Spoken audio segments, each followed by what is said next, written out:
Добрый день, уважаемые радиослушатели! Здравствуйте, наши зрители! Рад вас приветствовать в прямом эфире. Сегодня вы на мастерской своего дела «Женщины в бизнесе». И сегодня у нас в гостях мой, уже можно сказать, старинный друг. Старинный друг, И да, Дим. даже наставник по одному из моих движений по жизни, Анна Каримова, руководитель психологического центра «Про зрение». Я специально так сделал такой акцент «про зрение». Почему? Потому что вы еще и психолог, бизнес-тренер, коуч и много-много у вас, Аня, всего Гипнотерапевт. вкусного. Да, это вот такое новенькое, что действительно интересно. Спасибо огромное, Дим, спасибо огромное за приглашение. Действительно рада, действительно это очень приятно. Мы немножко, в разных статусах, и так приятно, когда можно, правда, дружить, когда можно работать, когда можно партнерить. Поэтому безумно рада. Действительно все так. Я говорю о том, что совсем недавно стала членом ассоциации специалистов в области клинического гипноза. То есть это такие последние, так скажем, нововведения, последнее веяние, потому что школа гипноза есть теперь в моем арсенале абсолютно все. То есть есть регрессивный гипноз, есть клинический гипноз, есть эриксоновский гипноз. Наши слушатели сейчас перепугаются в доску, скажут: «Господи, Да-да-да. она меня загипнотизирует. Кто вообще этот человек?»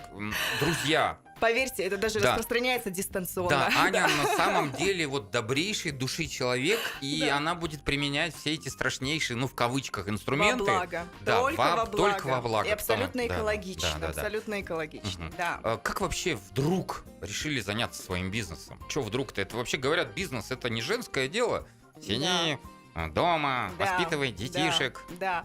Мало того, что, действительно, наверное, происходит тот самый этап созревания, потому что он происходит независимо от обстоятельств, в которых ты находишься. На самом деле, становление меня уже как владельца собственного бизнеса, своей компании, нашего психологического центра «Про зрение», действительно, про приставку «про» тоже скажу, пришлось на время моего второго декрета, то есть не пришлось выбирать какое-то максимально удобное время, тогда когда я буду максимально свободна, крылышки там выросли, и все хорошо. То есть, на самом деле, со своим вторым ребенком, то есть мы летали в командировки, то есть у нас есть представительство в Москве, то есть мы летали в Москву, в год раз, наверное, 6-7 мы летали вместе, бабушка, ребенок, причем я еще в этот момент кормила, то есть все достаточно...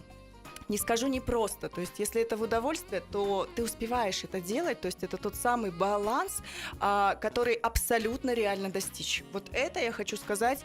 Баланс между семьей и работой. Баланс семья, работа, творчество, И это возможно. призвание, предназначение, и это возможно. Даже предназначение. При этом, да. Ох, ничего себе. Да, то есть я сегодня сейчас... А ну-ка Дмитрием- немножко Да. про предназначение. Как это? Да. Потому что нас кто слушает? Люди, которые может быть, с идеей носятся и никак не откроют. А как найти свое предназначение? Это что, тыкаться дни и ночи, или есть какая-то специальная техника? Мгм. На самом деле, да, есть определенные техники, но я могу дать некий такой экспресс-формат подсказочки, как же его найти. То есть, самое простое, это если вы от дела, которым занимаетесь, вы не устаете физически.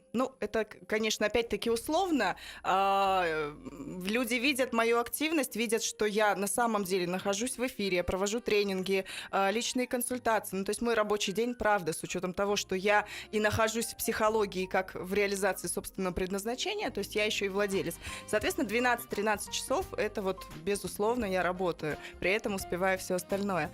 Как найти? То есть первый такой закон, наверное, это когда ты физически не устаешь. То есть легкая физическая усталость, конечно, она присутствует, но при этом есть абсолютное ощущение И наполненности. тебя прет от этого. И тебя прет от этого, потому что ты просыпаешься утром, засыпая вечером, ты думаешь о том, скорее бы утро, тогда это быстро, твое. быстро. И тогда это твое. твое. Это Хорошо. один из пунктов, Дим, Еще, это один из еще. пунктов. А второй пункт, я всегда задаю людям такой вопрос, вспомнить по возможности себя ребенком с 5 до 12 лет. То есть это уже такие психологические абсолютно техники, практики, знания, может быть. Ребенок помнит и может уже транслировать о своем предназначении. Внутренний ребенок. Нет, настоящий ребенок с 5 настоящий до ребенок. 12 лет. Ух Когда ты. ребенку становится 5 лет, он, по крайней мере, может более-менее ясно изложить свои мысли, но все достаточно Хорошо, метафорично. хорошо, Да, Дим, кем хотели Хорошо, быть в этом хорошо, возрасте? хорошо, я Вспоминайте себя. Никем. никем. Я до 33 никем не хотел быть. Никем не хотел быть и я находился в вообще поиске, особенная да. тема, да. Да. Я вообще себя открыл в 33 ровно, да, в 2000 году, когда понял, что, что вот мне нужно быть развивателем. То есть парадоксально, но я очень много работал в разных компаниях, чтобы себя найти. Согласна. То есть я не да. применял никаких техник по выявлению, а кто я такой, да, и к чему у меня предназначение. Но сегодня речь не обо мне. Окей. Сегодня речь о женщине, Да, о прекрасной да, женщине да. в бизнесе. У вас детки есть? Да, Дим, у меня 2 деток. Муж, И всё как муж есть, все как положено. положено, потому что это И вы действительно умудряетесь важно. еще совмещать. Муж не говорит, ты чё, куда, какая работа? Но он привык, и на самом деле, когда женщина наполняется внутри, она больше может отдавать своей семье, нежели сидя дома и будучи домохозяйкой. Вот это ключевое. Это ключевое. Потому что когда тебе становится хорошо будет абсолютно всем близким. Синдром домохозяйки тоже имеет определенное состояние выгорания. То есть женщина настолько выгорает в отсутствии этой реализации, что ей плохо, она срывает свою агрессию, свое состояние на детей, на мужа, и это обратная сторона медали. Поэтому вот здесь я очень рекомендую женщинам работающим женщинам, которые строят карьеру, убрать вот это состояние или чувство вины, что я кому-то что-то не додаю детям, не додаю своему супругу. То есть как только вам будет хорошо, поверьте, что все, оно просто как открывается, пространство вариантов. Легко сказать убрать чувство вины, это же не свет выключить. Согласна, Это да, нужно да, как-то да. отработать это, потому что чувство Да. вины-то, она лежит на корнях каких-то более глубоких страхов там, что тебя как-то не так оценят, каких-то более глубоких прошивок. И вот касаясь этих всех вопросов, к вам, как к психологу и к человеку, который, знаете, делает свой бизнес. Психология наемника. А я помню, мы встречались в одной из компаний, Да. работали вместе, разрабатывали стратегию. Да. В общем-то, все было хорошо. Вот психология наемника и психология того человека, который свое дело делает, отличаются? Конечно, Дима. Чем? Ну, Вот я ключи, скажу, вот такие ключевые. То есть это многогранность видения, это расширенное состояние сознания, то есть когда нужно контролировать, балансировать и жонглировать абсолютно всеми векторами, начиная там от налоговых законодательных изменений, ты должен курировать бухгалтера в любом случае, заканчивая какими-то глобальными вещами, качества, сервисом и всем Какая остальным. интересная метафора. Вот представьте, дорогие слушатели, фокусника, жонглера, который 2-3 мячиками, потом 5, 6, 7, 8, 10, 12, и все они одновременно должны быть в воздухе. Представляете, что происходит? Естественно, я не могу это делать один. Я нанимаю еще человека, который мне помогает жонглировать. Команды, конечно. И начинается командная игра. Мы продолжаем про психологию человека, женщины. Вот все-таки вот женщина — это особая психология, да. Да. Потому что все-таки прошивки, вот эти семья, дом, Мгм. они важны. Я не отрицаю, что это предназначение женщины. Это важно. Одно из ключевых Да, предназначений. но все-таки да. чем отличается еще психология наемницы от психологии той женщины, которая делает свое дело? Ну вот я скажу, наверное, о своем личном опыте, то есть как важно, я бы сказала, переодевать вот этот халат, как врач, уходя домой, снимает свой халат и становится просто обычным человеком. Точно так же я снимаю халат внутри своего рабочего процесса. То есть тогда, когда я работаю с клиентами, естественно, это состояние профессионализма, это эмпатия, то есть это совершенно другие категории. И мои сотрудники, моя команда, они чуть-чуть даже не успевают подстроиться. Как это так? Она сегодня какая-то с нами там другая, с клиентами она веселая, оптимистичная и вдохновляющая, а здесь она такая бывает даже жесткая. То есть очень важно научиться лавировать и не принимать вообще на свой счет ничего. То есть это только ситуация, ничего больше. И, конечно же, ключевые игроки, то есть очень важно, это команда, это состояние делегирования и доверия тем людям, которые работают с тобой. Потому что, невозможно удержать это все. У меня такое ощущение, что вы готовились к этому эфиру. Да Вы нет, долго Дима. тренировались. Да нет, конечно. Мы даже с вами вопросы-то не обсуждали. Так а зачем нам Да, обсуждать? да, Мы оба в разговорном жанре много лет. Чего нам обсуждать-то? Да, И самое-то главное, чтобы наши слушательницы, слушатели, да, они могли посмотреть на это и сказать: блин, это же человек с моего двора или с Алматы. Вы сами алматинка? Да, Дим, я Отсюда? алматинка, конечно. Расскажите да. чуть-чуть о себе. Сейчас буквально 2 секунды расскажу о себе, потому что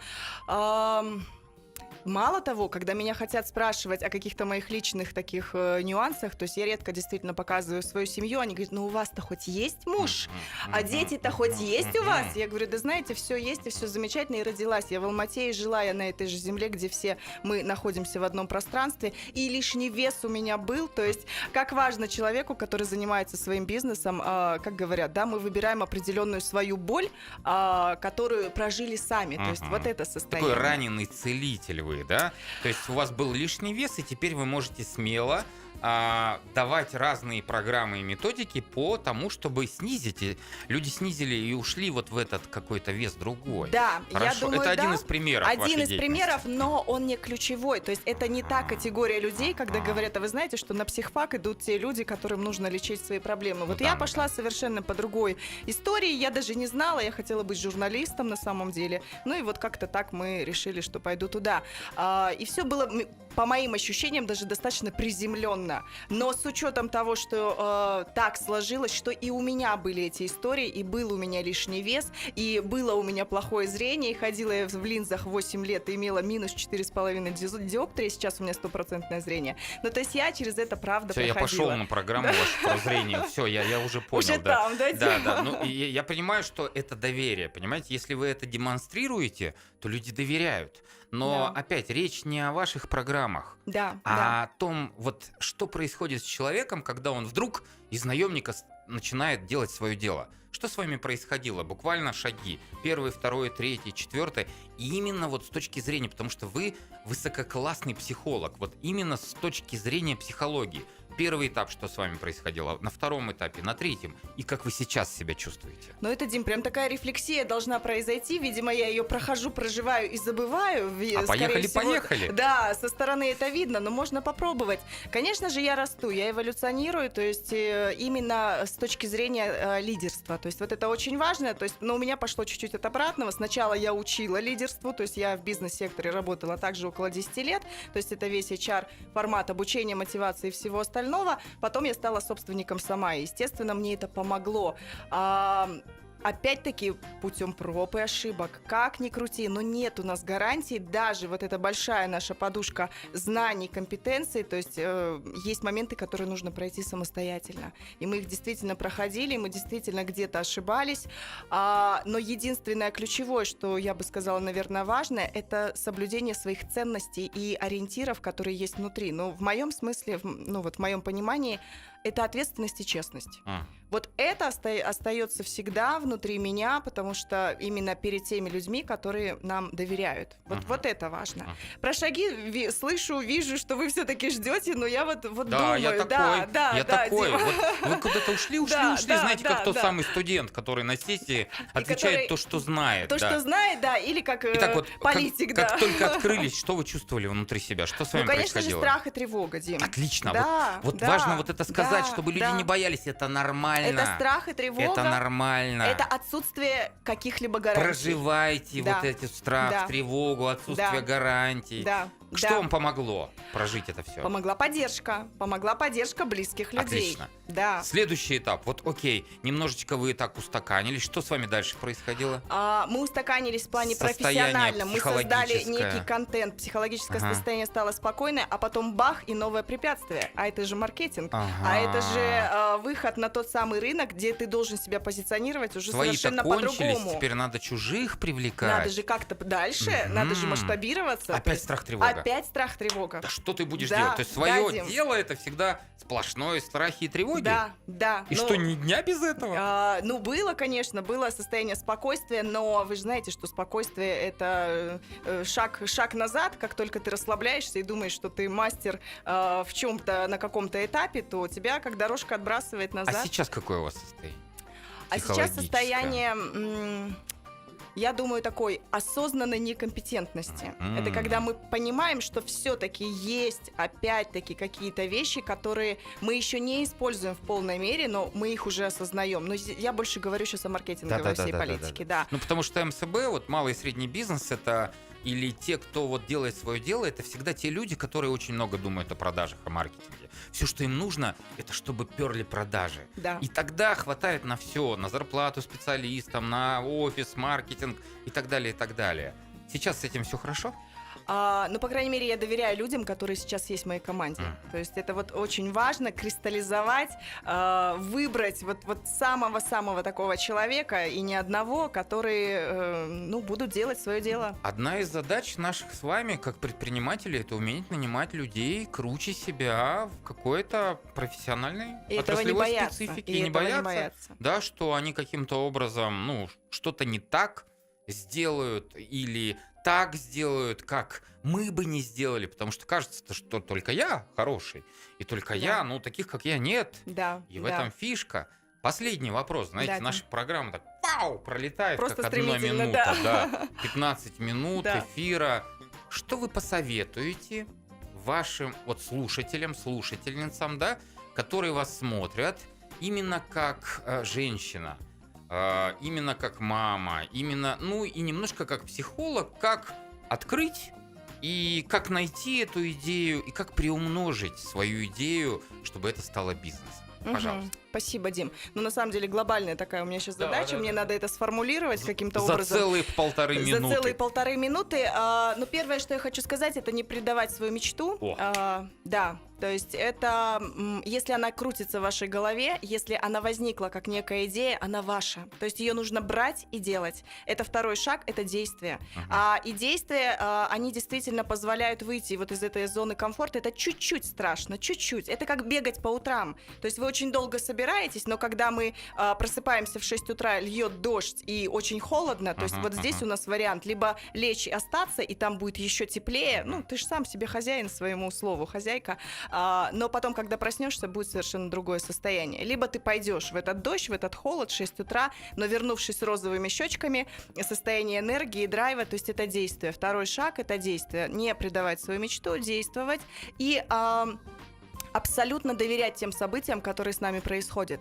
Потому что, находясь внутри, сталкиваясь с определенными препятствиями, нам кажется, что это катастрофа, что это провал абсолютнейший. А на самом деле это была просто предпоследняя дверь к твоей вот той самой успешности и реализованности. И вот проблема, ну вот большая часть проблем бизнеса, мне кажется, они просто чуть-чуть не дожали, они просто чуть-чуть не доходят и ломаются вот в какой-то вот такой вот период. Поэтому терпение и стабильность при всем этом. Вот максимально сохранять стабильность и ощущение равновесия. Вот ровно, то есть ни взлетов, ни падений, состояние тихой радости, гармония, баланс. Баланс, когда... потому что это общие законы вообще Вселенной.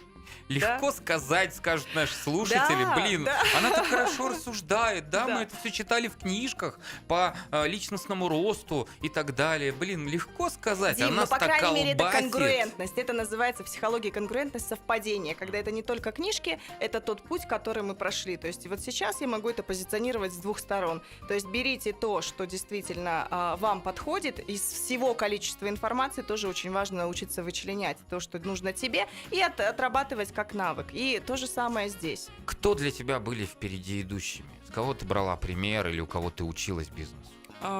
Именно бизнесу. Мгм. Именно.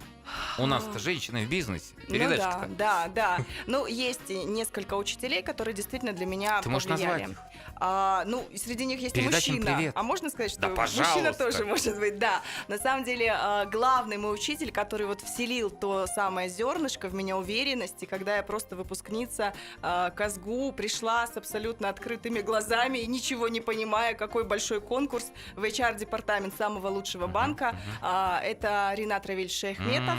Привет ему Да, большой. Да. огромный привет, потому что вот для меня это больше, нежели просто работа, нежели там какие-то, да, там опыт и компетенции. Поэтому спасибо огромное Ринату Равильевичу. Спасибо огромное Татьяне Васильевне. То есть это уже мой учитель в области всей психологической практики, потому что, познакомившись с ней, у меня уже был определенный бэкграунд бизнесовой Татьяна среды. Васильевна. Татьяна Васильевна Пейдас. Отлично. Да, Привет, Татьяна большой Васильевна. Привет, Татьяне Да. Васильевне, да. Ну, я просто боюсь кого-то обидеть, кого-то не вспомнить. Но мне кажется, что каждый, кто встречается на нашем пути, абсолютно не случайен. Не случайно. И я благодарна всем, с кем я работала, работаю и, дай бог, буду работать в будущем. Спасибо большое, Ань. Спасибо, что ты уделила время нашей передаче, потому что Бизнес FM старается вот сеять то самое доброе, вечное, вот те самые семена, которые, возможно, взойдут, да, и в том числе и в женской аудитории, потому Да. что нам достаточно сложно понять, чем мы обладаем внутри себя, да. Но порой то, что мы здесь говорим, да, на этих передачах, является ключевым. Человек идентифицирует свой опыт с тем, что происходит в тебе, Да. во мне. Да. В нем происходят какие-то процессы осмысливания, дотягивания. И он может сэкономить таким образом огромное количество денег, не совершив какие-то ошибки или сделав что-либо. Он, например, сегодня задумается, а кто был моим учителем? А вообще учусь ли я у кого-то бизнесу, да? Да. Учусь ли я вот тому самому делу, да, своему? Потому что где учат быть предпринимателями? Где учат своему делу? Да нигде! Да нигде, Вот, конечно. поэтому вот наша вот эта передача «Мастерская своего дела», она ключевая, да, в этом смысле. Это такой особый формат развития, прежде всего, мышления. Не обучения, нет, да. Есть куча книжек, как открыть, как приумножить Научить учиться. по стартапу, да. Да. Мы работаем с мышлением, да. Я хочу, чтобы женщины, девушки, да и мужчины тоже, которые слушают наши передачи, начали по-другому мыслить, могли Абсолютно какой-то согласна, другой опыт из головы других людей перенимать. Генерировать, Да, да, да, да, да, да, да, и да, да. лепить из этого что-то свое. То есть, и я это называю в нашей, да, всегда любимая моя фраза, это вот те самые новые нейронные связи, то есть стать очень гибкими. Что говорит Николас Талеб, да, то есть антихрупкость. Мгм, То есть мгм, мгм. даже не как таковая гибкость, а вот способность приспособиться к этим условиям изменчивой среды. То есть, а здесь никакие знания не помогут. Они просто, их можно выкинуть в урну через какое-то время. Но если ты умеешь думать, если ты умеешь быть гибким, если ты обладаешь тем самым эмоциональным интеллектом, вот это будет самое то. Да, то есть ты не создаешь себе кумиров, не создаешь формы. Ты постоянно трансформируешь, даже если тебе кажется, что это догма, это сегодня работает, завтра это может не работать. Потому что скорость изменений мира Да. просто невероятен. Да. Спасибо огромное, Ань, Спасибо, да. спасибо, И я Дима. надеюсь, что сегодня слушатели прям подчерпнули у тебя вот то, ради чего мы здесь собрались. А собрались мы для того, чтобы послужить малому и среднему бизнесу в их, так сказать, нелегкой среде, ну, в том числе и мышления. То есть Спасибо. искорка вдохновения, пусть эти зернышки будут просеяны и всходят уже качественными, плодородными результатами. Спасибо большое и до свидания. До свидания. Спасибо, Дим.